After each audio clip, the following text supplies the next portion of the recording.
Buenas a todos, bienvenidos una semana más al espacio de criptomonedas dentro de nuestro canal de mercado de divisas. Como todas las semanas vamos a analizar la actualidad del mercado cripto, movimientos importantes de estos últimos días, qué podemos esperar en el corto, medio plazo, en un entorno que ahora mismo, y bueno, como siempre en realidad está cargado de volatilidad e incertidumbre, y para ello contamos con nuestro colaborador habitual, Alberto Muñoz, profesor de Facultad de Ciencias Económicas y Empresariales de la UNED. ¿Qué tal, Alberto? Muy buenas, encantados como siempre de tenerte aquí para analizar todo lo que está pasando en el mundo cripto.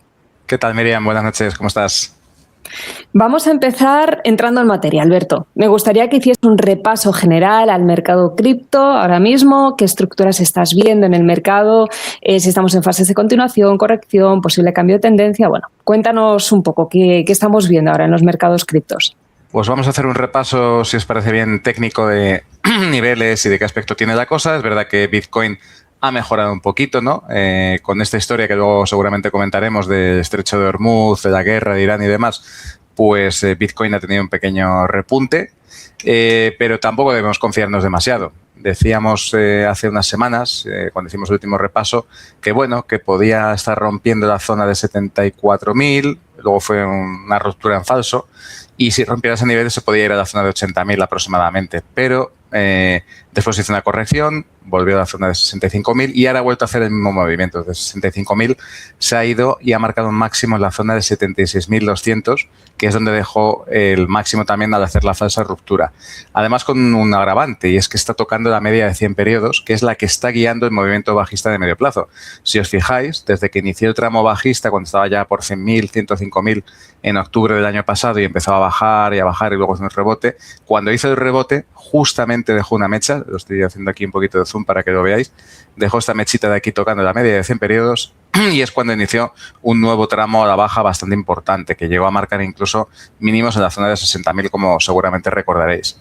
Ahora ha hecho este rebote, la estructura, como podéis ver, es similar a la que hizo entre noviembre y enero de los últimos meses, y ahora estamos de nuevo atacando esa media de 100, ha dejado una mecha con un reversal ahí muy feo, y yo me preocuparía bastante si rompiera, os voy a dibujar una pequeña directriz alcista que pasa por aquí, ¿vale? Si perdiéramos la zona de 67.000, ahí me preocuparía, porque podríamos iniciar un nuevo movimiento a la baja, que podría ir o bien a la base de donde dejó soporte en la zona de 62.000, 60.000 aproximadamente, o podría incluso caer más si perforas esos niveles.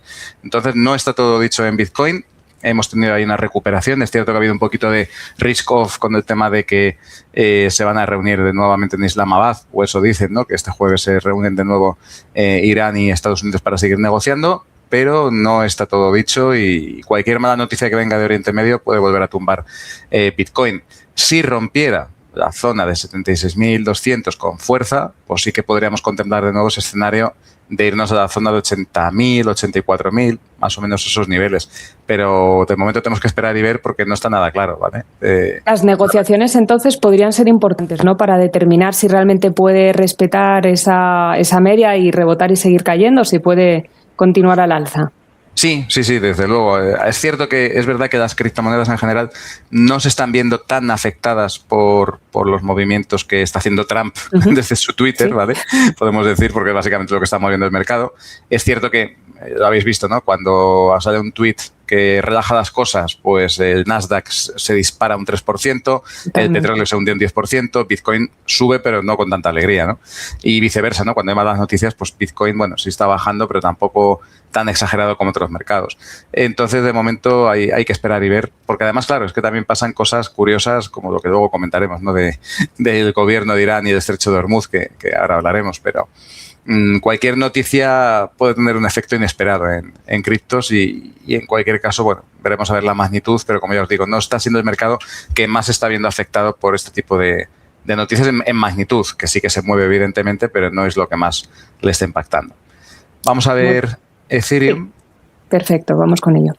Estructura muy similar, como podéis ver, aquí tiene un poquito mejor quizás, un poquito más ascendente. Ahí, si os fijáis, está acelerando con esta segunda directriz que estoy marcando aquí de corto plazo, está acelerando el movimiento al alza, pero estamos en las mismas, fijaos. Resistencia en la zona de 2.400, 2.350, media de 100 periodos ahí, que exactamente se paró ahí también esta vez, en enero de este año.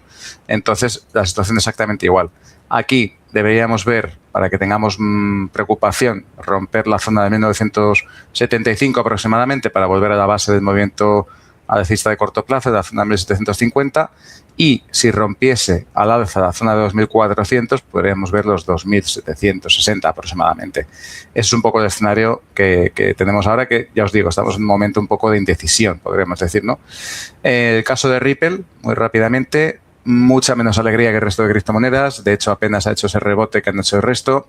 Tiene un soporte muy claro que os voy a poner aquí en la zona de unos 1,26 aproximadamente, 1,26, 1,27, ¿vale? Ahí podría detenerse una nueva bajada que se produjese. Y a Ripple le salvaría, pues bueno, romper la media de 100 periodos que está en 1,55. O sea, que está bastante lejos de donde estamos ahora. Así que, de momento, paciencia. BNB, muy rápidamente, exactamente igual que Ripple. Estamos viendo que las altcoins están moviéndose peor en general que Bitcoin y que Ethereum. Aquí el soporte claro en BNB lo tenemos en 570 aproximadamente. Y lo mismo, para salir de la zona de peligro, idealmente tendría que romper o bien los 690 o incluso un poco más arriba de los 705. Si rompe esos niveles al alza, pues seríamos un poquito más alcistas. Y para terminar, Solana, que tiene la misma estructura, exactamente igual. El soporte muy claro en la zona de 76, 77 aproximadamente. Si rompe al alza la zona de 98, pues podemos alegrarnos un poquito, pensar que puede haber un pequeño movimiento alcista de corto plazo. Si rompiera esos 75, 76, se puede hundir bastante. De hecho, podríamos ver 67 en primera instancia y después ya es que viene, en fin, puede haber una caída libre bastante interesante en Solana. Sí. Así que, bueno, pues esa es un poco la situación. De momento, paciencia, esperar. Los que hagan hodl a largo plazo, pues que mantengan. Y los que estén esperando para entrar, pues bueno, hay que esperar un poco. Si rompe a la baja los niveles que hemos dicho, hay que esperar porque puede seguir bajando bastante. Y bueno, si rompiese la alza tampoco metería todo mi capital de golpe, ¿no?, que tenga previsto invertir, porque puede haber una corrección después. Así que yo aconsejaría quizás, vamos, como opinión personal, meter un 25% si es que de lo que se piense meter, porque no está nada claro que esto vaya a moverse al alza. Tenemos que pensar que en todos los casos que hemos visto, el mercado está por debajo de la media de 200. Para mí eso es una red flag. Es decir, yo no invierto en criptos, al menos a corto plazo, si no está por encima de la media de 200. Es importante tener una señal clara, eso es, así que bueno, obviamente los movimientos importantes sí que parece que como muy bien dices, están por llegar, así que hay que esperar siempre el momento más adecuado. Y vamos a ver más cosas, Alberto, porque ahora se está hablando en la comunidad de desarrolladores de Bitcoin algo que, bajo mi punto de vista, suena como muy futurista. Es cómo proteger Bitcoin frente a la amenaza de la computación cuántica. No es algo inmediato, obviamente, pero es un escenario que, si se llega a materializar de cara a los próximos años, podría poner en jaque a la seguridad del sistema actual. Entonces, para situarnos, ¿qué es exactamente el riesgo cuántico para Bitcoin y hasta qué punto es real hoy? Bien, pues esto es curioso. Fijaos que yo nunca pensé que en Antena llegase a comentar esta situación. De hecho, hace años y hace meses lo comentaba con Raúl, con Alba, con otros de los que habéis pasado por aquí por el programa, que bueno, esto de la amenaza cuántica estaba ahí en el aire y era una distopía, pero que de momento esto no parece que fuese a pasar. Pues de repente, lo visteis hace unas semanas, Google ya avisaba a los desarrolladores de Bitcoin: tened cuidado, que esto ya está aquí, que en 3-5 años esto se va a liberar y tenéis que proteger el ecosistema Bitcoin antes de que esto salga.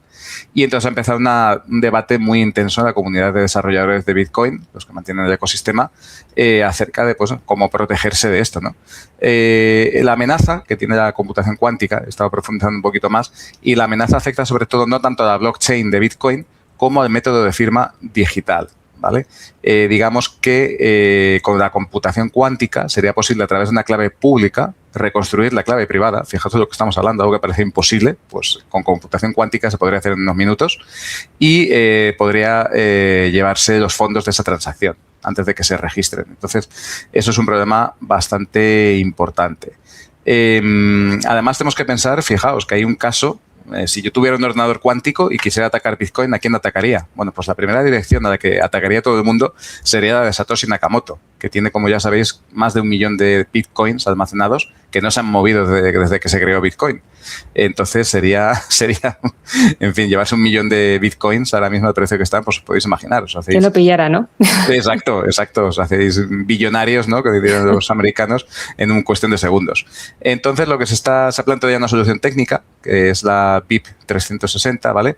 Es la Bitcoin Improvement Proposal, es una propuesta de mejora que ya se está trabajando en ella, y lo que se busca es cambiar la criptografía basada en curva elíptica, es decir, el origen de Bitcoin, ¿no? Que trabajaba con eso, a firmas basadas en hash que sean resistentes a ataques cuánticos. Es decir, quieren mejorar básicamente la seguridad. Pero ¿cuál es el verdadero problema aquí? No es tanto el arreglar el problema, que esto técnicamente se puede hacer relativamente rápido, sino conseguir que todos los usuarios migren sus wallets, sus bitcoins, al nuevo sistema. Es lo que va a ser más complicado, eso puede llevar años, y en ese impasse, en ese tiempo, puede pasar que llegue la computación cuántica y haya gente que de la noche a la mañana pierda sus fondos, ¿no? Entonces, bueno, están en ello, se está trabajando a tope, también no solo en soluciones para traspasar a una nueva versión de Bitcoin, sino además para conseguir que se puedan recuperar fondos que hubiesen sido robados. Esto es más complicado, evidentemente, se complica mucho más el asunto, pero claro, sería muy injusto que porque alguien tenga una tecnología superior pueda robar a quien quiera, ¿no? Entonces, bueno, se está trabajando en ello y veremos a ver, pero vamos, está claro que hay preocupación ya ante este tema, cuando hace, ya os digo, hace unos meses casi nos reíamos de ello aquí, ¿no? Así que bueno, los tiempos van como van, a toda velocidad. Y esto es síntoma de que queda todavía, ¿no? Mucho camino por recorrer para sí, poder conseguir esto. Uh-huh. Muy bueno, pues vamos ahora con un tema, ya lo has comentado al principio, geopolítica, mercados. Tenemos en el foco la zona estratégica clave de la que hablamos todos los días, que es el Estrecho de Hormuz, un punto crítico para el comercio energético global. Se está hablando de cómo algunos activos, como por ejemplo Bitcoin, Ether, están reaccionando o bueno, están incluso siendo percibidos por parte del mercado como alternativas en momentos de tensión geopolítica e incertidumbre. Entonces, en un entorno de tensión geopolítica como el que afecta a zonas clave del comercio energético, ¿ves realmente a Bitcoin y Ether actuando como activos refugio o todavía están lejos de ese comportamiento al que estamos acostumbrados a ver, como por ejemplo el franco suizo o el dólar? No, están lejos. De hecho, esto sí que es verdad que lo observamos, el tema de que Bitcoin, Tether, criptomonedas, etcétera, actuasen como activos refugio. Pues recordemos, por ejemplo, el corralito en Chipre o alguna crisis que ha habido en Venezuela o en Corea del Norte. Se ha visto repuntes, ¿no?, de demanda de Bitcoin y demás. No, pero aquí lo que pasa es un poquito más preocupante. Y voy a explicar por qué. No sé si recordarás, Miriam, que lo que ha salido hace muy poco es que Irán, el peaje que está cobrando por los barcos que pasan por el Estrecho de Hormuz, han dicho que quieren cobrarlos en criptomoneda. Que no quieren dólares, ni quieren yuanes, no, quieren criptomoneda. Y tiene una explicación, ahí el gobierno de Irán está jugando muy bien sus cartas. Tenemos que pensar que Bitcoin a día de hoy no es censurable por ningún gobierno, por ningún banco, por ninguna empresa o intermediario, ¿no? Nadie puede censurar Bitcoin. Es decir, una vez que tú recibes tus fondos, son tuyos y ya está. No tiene control gubernamental. Exacto. Cosa que incluso Tether, por ejemplo, sí que tiene porque está emitido por una compañía. Entonces, podría pasar que si se identifican los wallets del gobierno iraní que está cobrando estas, digamos, tarifas, ¿no?, estos peajes por pasar por el Estrecho de Hormuz, podrían llegar a bloquearlos si llegan a ser identificados. Lo mismo con USD Coin. Entonces, de hecho, a Irán, primeramente, cuando sale la noticia, dice que Bitcoin, luego ya se añade lo de Tether, porque no todo el mundo tiene Bitcoin a mano, ¿no? Pero bueno, el sistema, por cierto, es curioso. No sé si nuestros oyentes lo conocerán, pero básicamente cuando un barco va a pasar por el Estrecho de Hormuz, ahora tiene que enviar un correo electrónico indicando qué lleva exactamente en su carga y le impone Irán un peaje de $1 por barril de petróleo que lleve, ¿vale? Sí. Y tiene que mandar, pues eso, el equivalente en Bitcoin a lo que lleve. Eso puede llegar a alcanzar, pues, cifras entre 1,5 y 2 millones de dólares, ¿vale? Y lo único, si llevas el barco vacío, ahí sí que sí, te dejan pasar sin pagar ningún peaje, lo cual es un detalle en estos tiempos.